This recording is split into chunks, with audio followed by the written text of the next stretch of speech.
Welcome to the ADHD Women's Wellbeing podcast. I'm Kate Moore-Youssef and I'm a wellbeing and lifestyle coach, EFT practitioner, mum to 4 kids and passionate about helping more women to understand and accept their amazing ADHD brains. After speaking to many women just like me and probably you, I know there is a need for more health and lifestyle support for women newly diagnosed with ADHD. In these conversations, you'll learn from insightful guests, hear new findings and discover powerful perspectives and lifestyle tools to enable you to live your most fulfilled, calm and purposeful life wherever you are on your ADHD journey. Here's today's episode.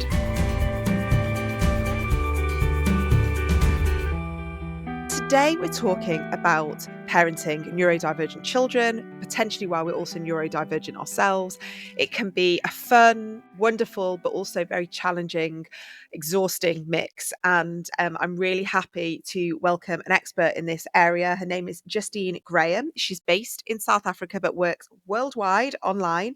And Justine is a certified ADHD coach with a psychology degree and a background in human-centered research, and was diagnosed with ADHD after becoming a mum herself. And she recognised the impact of ADHD coaching had on her life as an adult and how it changed her. And now she's dedicated to providing parents with neuro-affirmative resources to support their children in a way that truly works for them, empowering kids to recognise their abilities and feel safe enough to ask for the support that they need. I am so looking forward to diving in and discussing all of this. So welcome to the podcast, Justine. Thank you so much. I'm also really looking forward to it. So I think it's safe to say that a lot of my audience are probably parents, I would say. And if you're not, I'm really sorry, but potentially this conversation might come in handy at one point, or it's just a really amazing way to get in touch with speaking to other neurodivergent kids or family members and making those connections, perhaps that we didn't have when we were growing up, because we probably were being parented by at least one neurodivergent parent. But we didn't have any of this language. We didn't have any of the awareness, the knowledge, and the resources. And so that's why I'm so happy to have this conversation, because I think we can do better. I think we've got more information at our disposal. We've got more awareness and training. So can you tell people a little bit about what a neuro-affirmative approach is to parenting? A neuro-affirmative approach just means that you're meeting someone or a child where they're at, and you don't have expectations of what kids should be doing, but you really meet them where they're at and really help them through the struggles that they're facing and support them. But also in turn, you hone into their strengths and their natural abilities. So it's actually 3-dimensional. It's all about working with your child and figuring out what works for them to just make them feel like they belong, and also support them in areas where they may not be so confident and they may be struggling with ADHD or neurodivergence. Yeah, and I think we were just talking before that you are parenting your child, whether you know or not, if they have a neurodivergent label, through this approach. And to me, it sounds like it is just a more compassionate, validating way of parenting. And I know that there's all sorts of things going, around on the internet at the moment. We're like with parenting, or back in the 80s or, maybe 90s when you were brought up, we were just kind of like, oh, go to school. There was no phones, there was no check-ins. It was just kind of like, go to school, come home, play outside, and you were all fine. But actually, were we fine? Because there was a huge amount of emotional repression, that we weren't able to have difficult conversations. Confrontation was done very sort of aggressively. There was shouting. So actually, yes, we may have had more kind of physical freedom and maybe a little bit less kind of parental, kind of suffocation, but we weren't being given the emotional tools that we have now. And I've got 4 kids and I'm still not a parenting expert in any way. But what I do know is that kids like to be heard. They like to be validated. They like you when you're present, when you're regulated. And it helps even more if you've got a neurodivergent you have a neurodivergent child. What are typically people coming to you for? Like, what kind of help and support do you offer? There are quite a few things. It's quite interesting because I feel like when parents approach me, they usually come with requests like their ADHD child is really struggling in a school setting, or they feel like as a parent, they're really struggling to connect with their child and they kind of want to understand how they can better connect with them. And usually the request is, okay, what strategies can we use? How can we improve executive function? Or how can we improve some of the ADHD symptoms kids have? Where I really start is actually working with parents and kids to really make families understand that your child does not need to be fixed. They're not broken. They just need to work slightly differently. And it definitely has to do with having a lot of compassion. Um, but it also really has to do with affirming your child and figuring out what their strengths are. And as you said, listening to your child and honing in on their interests, especially if they have ADHD, because we know that we've got interest driven brains. And if you have a parent who can identify with that and really motivate you through your interests and what you're passionate about, it can really just boost confidence in a child so that then we can focus on, that executive function support and basically allowing a child to learn what they don't know. Because basically with ADHD, there may be certain skills that you haven't developed at the same pace as your peers, and they're teachable and you may struggle with them. But I feel like if there's not that foundation of or relationship between parent and child of like, you're not broken, and from there we work on strategies. So usually people come with the biggest challenges and problems to solve, and we get there. But it's first really about focusing on a parent's strengths and a child's strengths, because a lot of the time parents come to me whether or not they're neurodivergent and they feel like they failed as well. They feel like they're not good enough. So, and then from next year, I'm actually looking at starting to support teens as well and work one-on-one with them, because what I've recognized is that, and I think this is also from personal experience, my parents could tell me one thing and I'd be like, I'm not listening to you, especially when I was a teenager. And then an adult that I perhaps looked up to and wasn't so close to everything, they could say exactly the same thing. And I'd be like, yeah, that actually makes sense. So I'd love to work one-on-one with teens as someone who maybe is a little bit more objective and a little bit more removed in that instance. But at the moment, I'm only working with parents and then adults who have ADHD as well. Yeah, I think the teen things is massive. Yes. I've had that a few times where I know that whatever I say, my teenager's not going to listen to me. And even though they know I work with ADHD and they've got ADHD, they just don't want to hear it from me. They don't want to, they just see me as like noise, like whinging, moaning noises, like, "Nah, nah, nah, nah, nah." And even if I send them the videos or the links or the books or whatever, because it's come from me, they're not interested. So I've been, lucky enough to know lots of people in this field. So I'll sort of say, right, I'm going to get you a session with this person or that person. And they've done it. And actually, even though that person's probably said something quite similar to what I'd say, because it's come from someone different, they're like, oh, okay, well, so and so said it, and it's not come from mum. So it must mean that maybe there's some like level of truth to it. So I think it's great. I think teenagers for sure need mentors. They need people in their corner who aren't their parents or maybe aren't teachers, because so many, I don't know what it's like in South Africa, but we're still battling very uneducated, ignorant teachers when it comes to ADHD. But we kind of need teachers to get up to speed a little bit and drop you need this, you need to change that, do better, work harder. And I wondered what maybe it's like in South Africa. Like, are you noticing that there's more awareness, or are you kind of still in the same position as we are here in the I UK? think we're in a very similar position. And there are two things that I think are key here. The first is a lot of the parents I've spoken to, I've actually suggested that uh, they go in one-on-one and chat to the teacher about, my child has ADHD, and this is what this means for my child. And these are very simple things you can do that won't impact the class environment, but really may change my child's experience. Because a lot of the teachers don't understand what ADHD is. It's like, oh, struggle with focusing, and that's it. Like, beyond that, they may not have training, and sometimes you don't know what you don't know. So I think that's one aspect of it.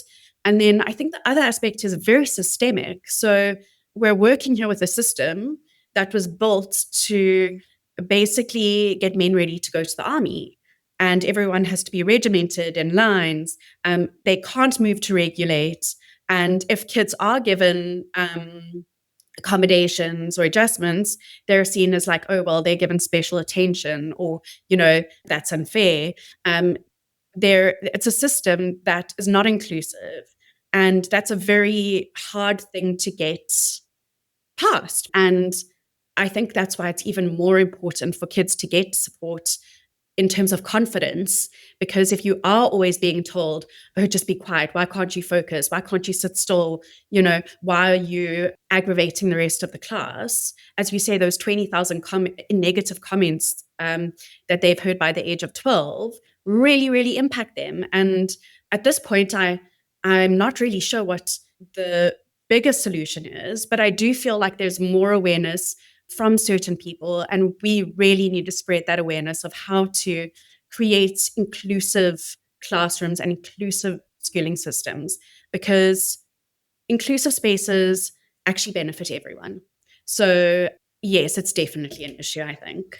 Yeah, it's interesting what you say about how what the original point of the education system was, like for the army and to keep everyone in line, and discipline was, and everyone sort of conforming. And it's almost like this factory cookie cutter kind of mentality of like churn everyone in, churn everyone out. They need to all be at the same speed, doing the same things at exactly the same time, and all in the same manner. And one last thing I wanted to mention, that you said that for teachers to understand that certain kids, neurodivergent kids, have to move to regulate.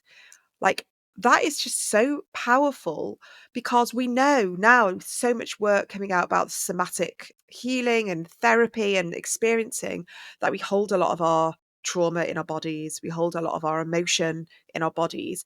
And if we're being made to sit rigidly still, it's going to come out. Like, and to move our body means you're going to have regulated kids, you're going to have better focused kids, all of this. And it should just be rule 101 in teaching college. Make sure your kids are moving, and make sure you're getting them outside and all of that. So it's really powerful that you said that, because it just makes so much sense, doesn't it? We need to move to regulate ourselves. And I think it's also important when you say it makes so much sense. People need to think about what makes sense, as opposed to, well, we've always done it this way, so we'll carry on doing it this way. So, for instance, another thing is like fidgeting in class, or maybe sitting in a weird position in class that helps you focus or helps you regulate. You're told, sit up, don't do that, stop tapping your foot. And I just feel like perhaps those aren't the main criteria for being a good student. Everyone works in a different way, and I think that should be acknowledged. So definitely, there are a whole lot of things, and I do feel like movement is super beneficial, whether you're a neurotypical child or a neurodivergent child. I mean, the fact that teenagers go to school for hours a day and then have to come home and do homework for hours a day there needs to be movement in between that, because for me it just doesn't sound natural to begin with. Yeah, yeah, absolutely. I remember one of my really good friends, her son was diagnosed, and she said to me, like, what do I need to know? Like, tell me everything. I was like, I can't tell you everything, but I said, what's he doing sport wise? He was probably about 6 or 7 at the time. Because she was saying to me, all the typical old language of ADHD. Oh, he's a nightmare. I can't control him. He's all over the place. Like, he's very disruptive. He's just such hard work. And in fairness to her, she's done an incredible job, amazing job now, now that she's understanding it. But I said to her, like, get him outside. Like, what does he like to do? Running. He likes to run. Okay. Join an athletics club. Get him running outside after school. Anything that can move him and move his body, but also give him that self-esteem boost. Because if he's a really good runner and he's being coached by someone that sees that, they're like, you're so good, like, well done. And that will hopefully transfer, that confidence will transfer to other areas where it potentially might not be there.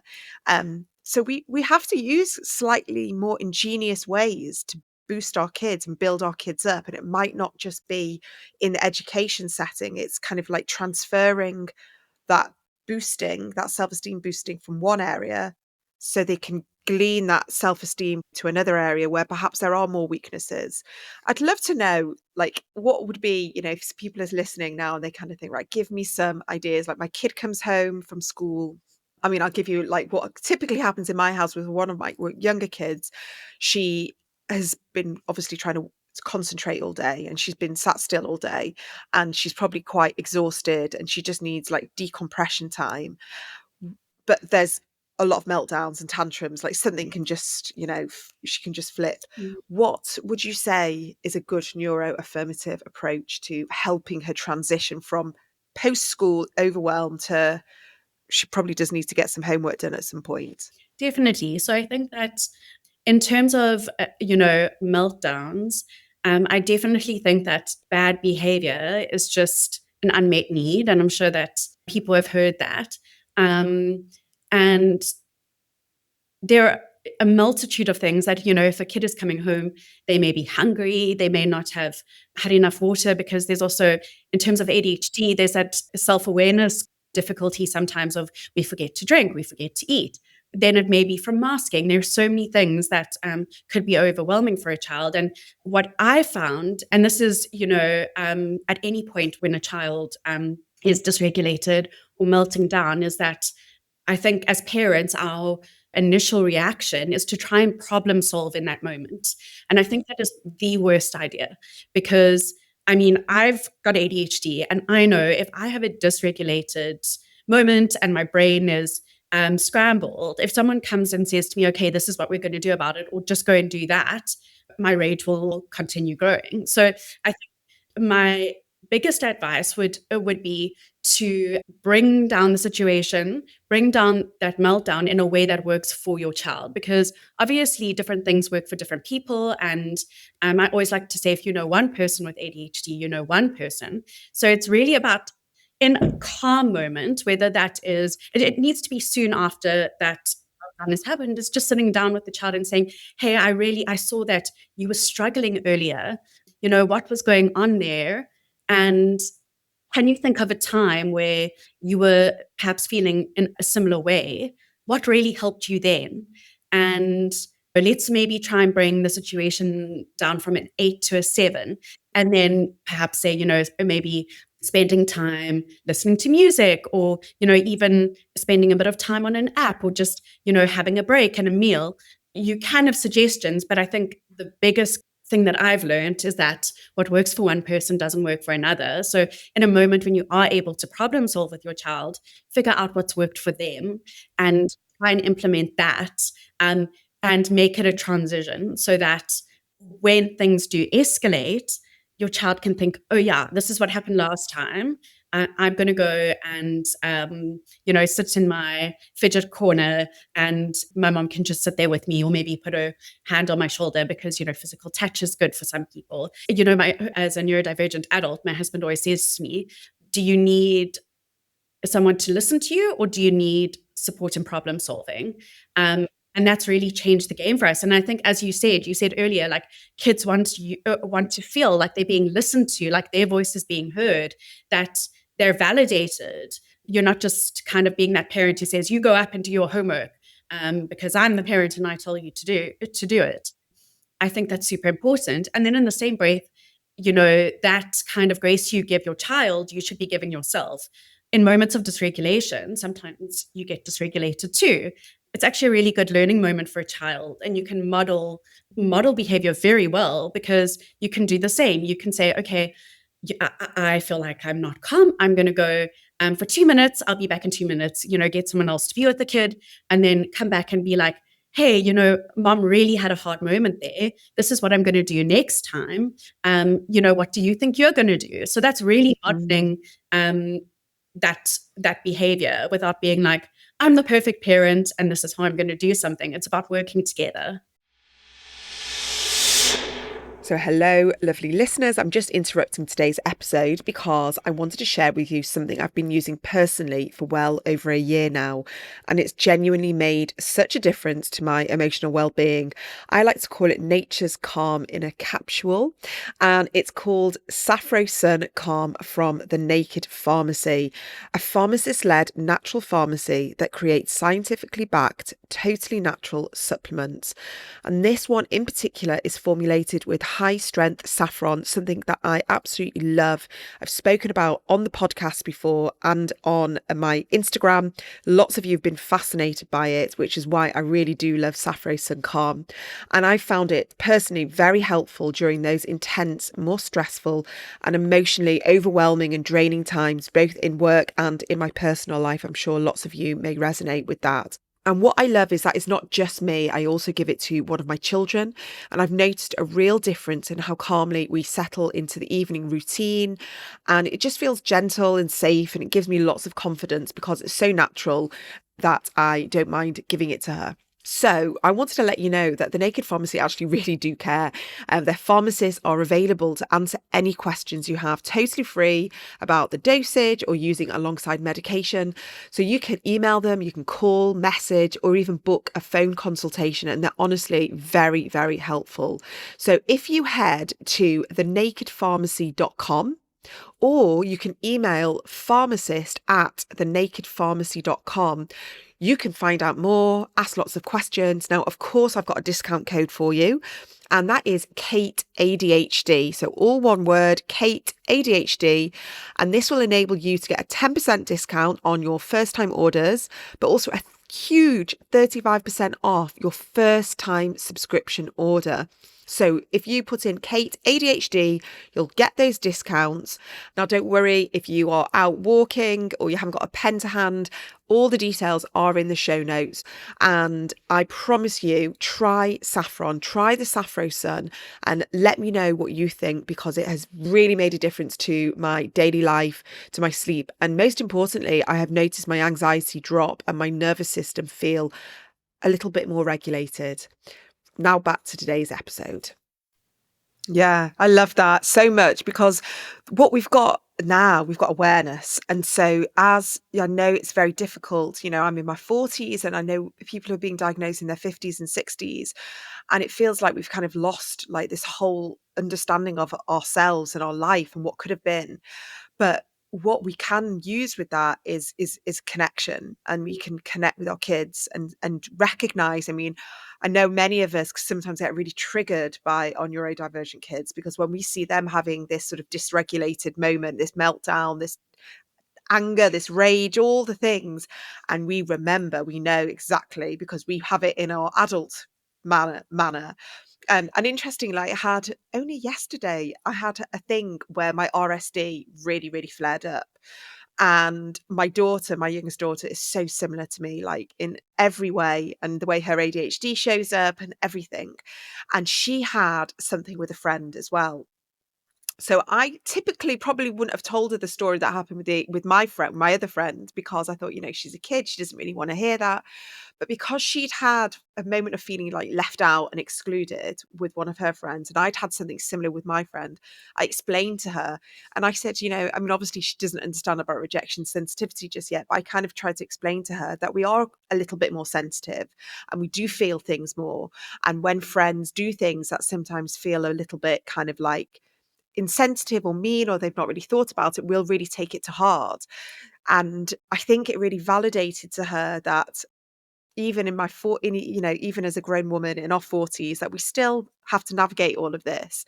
And it's okay for her to feel like that. And it's okay for me to feel like this, because it's taking that sting out of it all. Because if we know what's going on, then, and the same, what you said about being dehydrated, I see that again.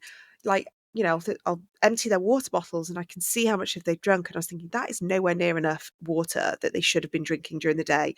Yes, they may have drank at lunchtime, but there's nowhere near enough for all that brain capacity, all that extra focus, like you say, the masking that takes our brain is like needs more hydration. It really does. So when she comes home and she is totally all over the show and just needs a lot of decompression, I give her, like a cup of tea, I'll make her some toast, give her iPad, and I just leave her alone. And my older kids always laugh at me, go, look at, she's treated like a princess, look what you do. And I didn't have that level of knowledge and awareness when they were her age. Mm. But it does worry me a little bit. Like, what are your thoughts on potentially over coddling or over comforting when they do leave home and they do have to manage and we're not there doing it all for them? And there is that element of like, oh gosh, like, what am I doing the right thing by managing and meeting all her needs? Because she will have to learn to do that when she's older. So I think that this is a question that comes up a lot, and I think it's a Okay. very important thing to discuss, because obviously you want your child to be well adjusted, and you want them to be independent and go out into the world and do the things they want to do. But I think it actually sometimes comes down to that executive function skills gap, because if there are instances, so for instance, with your daughter, our emotional regulation is something we may grapple with a bit more than neurotypical kids and adults do. And in that instance, that's a skills gap. That's something that you need to develop over time and really understand, how to regulate and all of those things. And it would be, similar in terms of problem solving or motivation or anything that we may struggle with day to day.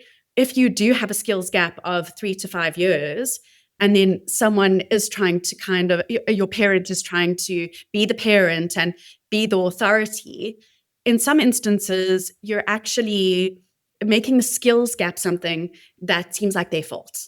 And that can be very hard for a child, because I know in certain instances, when I was younger, there were just certain things that I could not do, and I would get into trouble for them. But it was a skills gap that I needed to develop. I needed support. I needed strategies.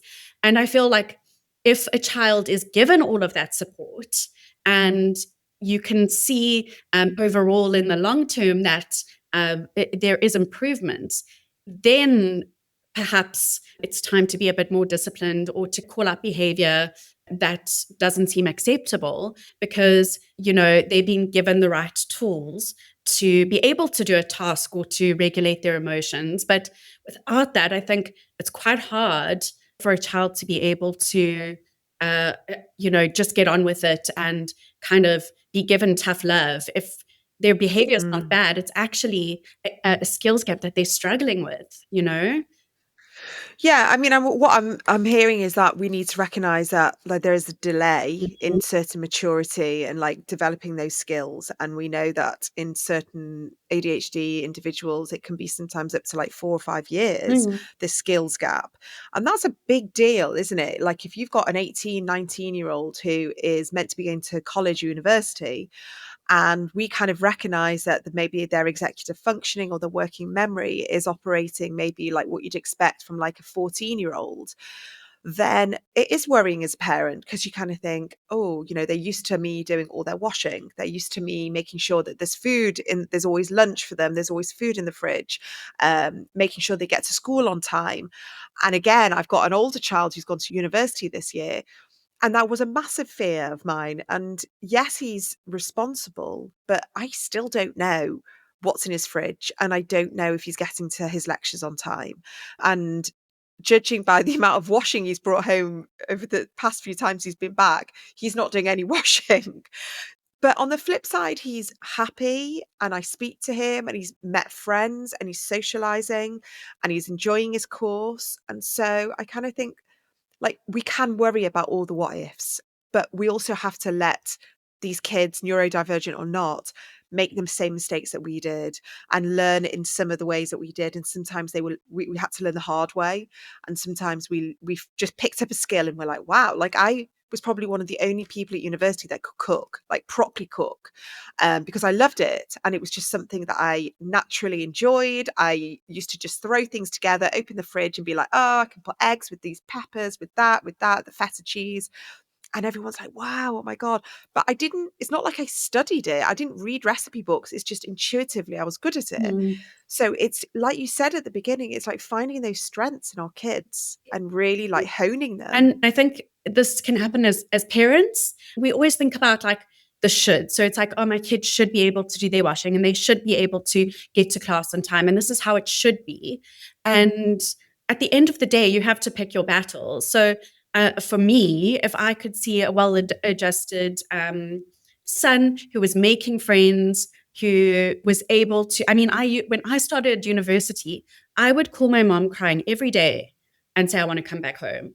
And to me, in hindsight, if I wasn't able to do my washing and I forgot a few meals, that wouldn't have been a big deal to me. So I think it really is about picking your battles. And it's also just realizing that not all things are shoulds. And I've always found that like figuring out what works for me, kind of like harnessing my strengths and then outsourcing the things that I'm not great at has just made me way more confident. And I think that's the kind of mindset that we should give our kids too. And once again, I think like as parents, of course, we want the best for our kids. And when we see that that may not be the case, something happens or whatever, sometimes we vocalize that in a way of like, oh, you should have done this and this isn't good enough.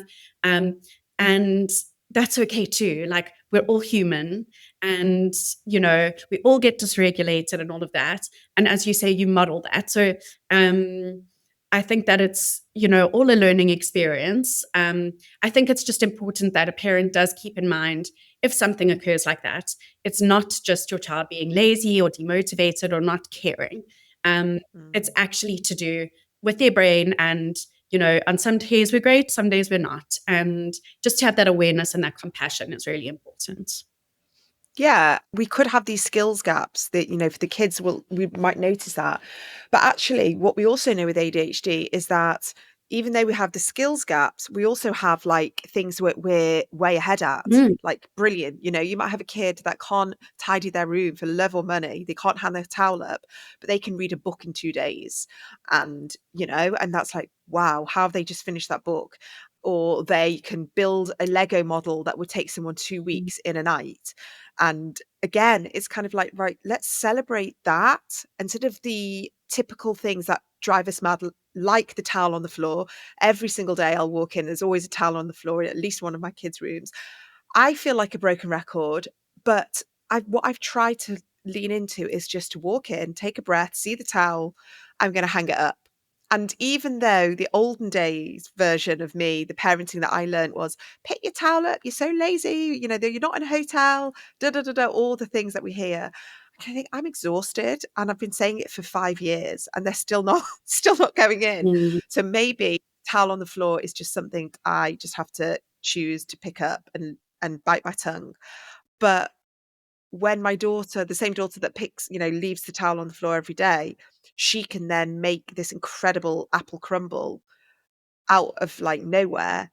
That is amazing. She's, a young teenager. And I kind of think I'd rather celebrate her making the apple crumble and focus on that than all my energy on the negative, on the towel on the floor. And I think as parents, we have to hone in and really focus on like reducing our shoulds and the shame, like all the shoulds that we carry that we think is like good parenting, good housekeeping, being a good parent or wife or this or that, all these like female things that we've had to deal with, and drop the shame of maybe all the stuff that we couldn't do. And we kind of think, well, my kids are going to do this no matter what. Like, if I couldn't do it, if I didn't succeed at school and I didn't get to university, God damn it, my kids are, and I'm going to force them and push them no matter what, because look what I could have achieved if I had gone to university. Like all these things that we carry around.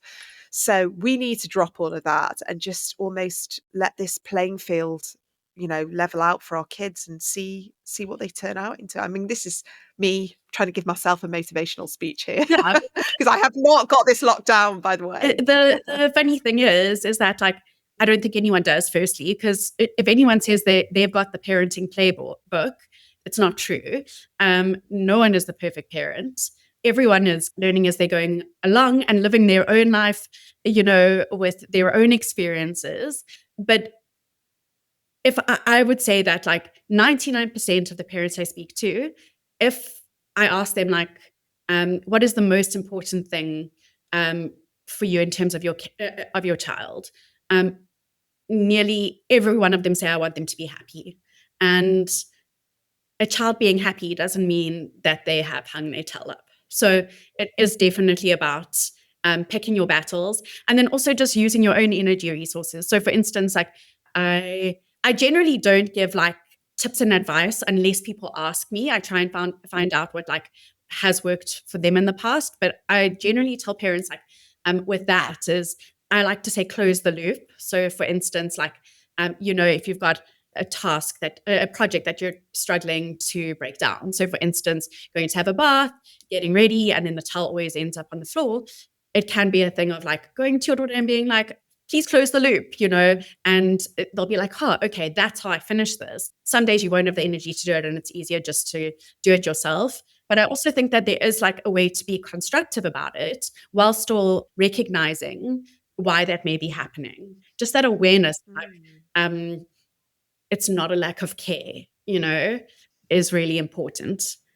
Yeah, please close the loop. So you basically, when you say that, does that trigger something in your kid to know that putting the towel on the hanging your towel up is the end of the Yes, cycle? exactly. So, for instance, just say like you see that you've got a boy, and every time you go into the loo, they haven't put the toilet seat down. Then you can chat to them and be like, okay, this is actually a project here going to the loo. It sounds weird, but there's more than one action that you have to take to finish that. So, you go to the loo, you clean your hands.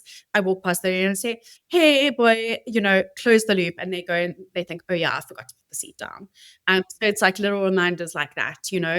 And everyone has different strategies, like visual reminders of tasks and all of that. But it's the main thing is the parent understanding why that may be happening. Yeah, because they probably got distracted, or all the different steps for them was just too many, Exactly. and that was it. They was just kind of like, I'm done now, kind of thing. And I think when we have that understanding of how ADHD can present in so many different ways, especially that skills gap in kids with executive functioning, it's just so much easier, isn't it? Like there's less arguing, there's less shouting, there's more understanding, more compassion. I also think it's more like humor as well. Like you can actually joke and laugh. And like we talk about ADHD so much in our family that it's just understood. Like why are you dysregulated? Have you eaten? Do you need to sleep? Are you overwhelmed? All of this. And we sort of just go there and we know, as opposed to it being like straight into your personality. Like, what's wrong with you? You say this, you say that, like grow up, deal with it. You're so sensitive. Like you get these constant personality kind of criticisms. But actually, when we know it's ADHD and we know what's going on behind the surface, underneath the surface, we can just be like, okay, fine. That's why coaching can be so powerful, especially for parents, because you don't know what you don't know. So if you are seeing your child kind of being dysregulated, never letting you finish your sentence, always interrupting you, maybe getting like aggressive, those aren't easy things to deal with. And it is really hard for the parents. But I know for me, having an understanding of why that may be happening um, just is a really great reminder. I agree 100%. I love coaching and I love what you do. And I think the more understanding and the more compassion and awareness that we can bring to all facets of this, teachers, parents, siblings, grandparents. I think grandparents is a massive one. I mean, if we could get more education, because yeah, we could be parenting the neurodivergent children, but they come in and go, oh, we're back in our day, we did it like this and you were all fine. Or you just tell your child to get on with it, and they will. However, we also have to recognize that they come from one era, we're in this different era. My kids are going to know things that I don't know, and hopefully my grandchildren are also going to know things that I won't know, and I'm going to be really backwards in so many different things. So we also kind of just have to accept that this is life. And And I think that that's also something that a lot of parents come to me with, is just the judgment from other people. Um, I think grandparents is a dominant one just because they are in our homes, and sometimes that's where the dysregulation occurs. And generally, family members are a lot closer to what's going on in a family. But there is a lot of judgment about parents parenting their ADHD kids or neurodivergent kids slightly differently. it's kind of like, oh, well, why are you giving in to them? You just don't discipline them enough. There is a lot of judgment from the outside world that can bring about a lot of shame and grief for a parent. And, I speak to a lot of parents about that. And at the end of the day, you know what is best for your child, and you know what is best for your family. As you said, other people don't know what they don't know. And I'm always of the opinion that I'm happy to teach people, let them know what's happening. I don't expect everyone to understand why I have certain challenges or why hypothetically my child has certain challenges. But some people are not going to be accepting of what you tell them or what you try to teach them. And in those instances, you just have to accept that you know what's best. And, it can end relationships. It can be quite disheartening. But at the end of the day, I think if people just understood that everyone lives life differently and what works for one person doesn't work for the other, we'd just have a much more inclusive environment, because I think a lot of people have a lot to say in those instances and how kids should be parented. But unless you're in it and unless you're there, it's very easy to kind of be in the grandstands and be giving your opinion. Yeah, absolutely. Justine, thank you so much for being here and offering all your insights and guidance. It's really fascinating to hear it from this side, and I think it'll be a really helpful conversation for so many parents and maybe grandparents as well. It'd be great for, for them to listen and understand. And yeah, the more we talk about this, hopefully the more we normalize it. Tell people where they can, find you if they do want to get some coaching with you. Like, how's the best way to contact you? So they can reach me on my website, which is www.get/curious.net. Or just go onto LinkedIn and put in Justine Graham. I currently don't have an Instagram. I gave Instagram a break. I will be starting that up again, but for now I'd say LinkedIn or go to that website. Yeah, that's where I found you on LinkedIn, and you were posting some really interesting things. So thank you so much, Justine. Thank you so much, Kate. And I just want to say thank you so much for the work you're doing. When I first received my diagnosis, I think yours was the first podcast I'd ever listened to, way before I became a coach. And I listened to an episode about a lady who gardened flowers until she was able to go to the flower show. And that was just so inspiring. I loved it. That was the episode I listened to. So yeah, Yeah, thank you. that's a good episode. Oh, amazing. Thank Yeah. you. If today's episode has been helpful for you and you're looking for even further support, my brand new book, the ADHD Women's Wellbeing Toolkit, is now available to order from anywhere you get your books from. I really hope this book is going to be the ultimate resource for anyone who loves this podcast and wants a deeper dive into all these kinds of conversations. If you head to my website, adhdwomenswellbeing.co.uk, you'll find all the information on the book there, which is going to be out on the 17th of July. Thank you so much.